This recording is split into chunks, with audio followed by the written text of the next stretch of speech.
মনে করেন যে আমি তো দোয়া জানি না, আমার দোয়া কি আল্লাহ কবুল করবেন? প্রথম কথা হলো, আপনি দোয়া জানেন না কেন, এই একটি কারণে আপনার নিজেরই তো শাস্তি হবে। দোয়া শিখা আমাদের জন্য আবশ্যক কি আবশ্যক না?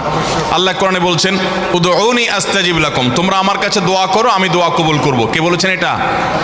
তোমরা আমার কাছে দোয়া করো, আমি দোয়া কবুল করব। আল্লাহ ওয়াদা করছেন, আল্লাহ গ্যারান্টি দিচ্ছেন যে তোমরা দোয়া করো, আমি কবুল করব। এরপরে যদি আপনি বলেন যে না, আমি দোয়া করব না, আমি করতে যাই না, তাহলে আপনার মতো হতভাগা আর কে হতে পারে? ভাইরা আমার, দোয়ার উপরে আপনাকে পিএইচডি করতে হবে না, খুব সিম্পল বিষয়, এখনই শিখে নেন। দোয়ার জন্য আদব হলো যে আপনি আল্লাহর কাছে দোয়া করতে গিয়ে প্রথমে আল্লাহর প্রশংসা করবেন। আল্লাহ, আপনার অনেক নেয়ামত আমি ভোগ করছি, আপনি আমাকে অনেক নেয়ামত দিয়েছেন। স্বীকৃতি দেওয়া যে আল্লাহ, আমি সুস্থ, অনেকে সুস্থ না। আল্লাহ, আমি পঙ্গু না, অনেকে পঙ্গু। আল্লাহ, আমাকে আপনি কত কিছু দিয়েছেন যেটা অনেককে দেন নাই।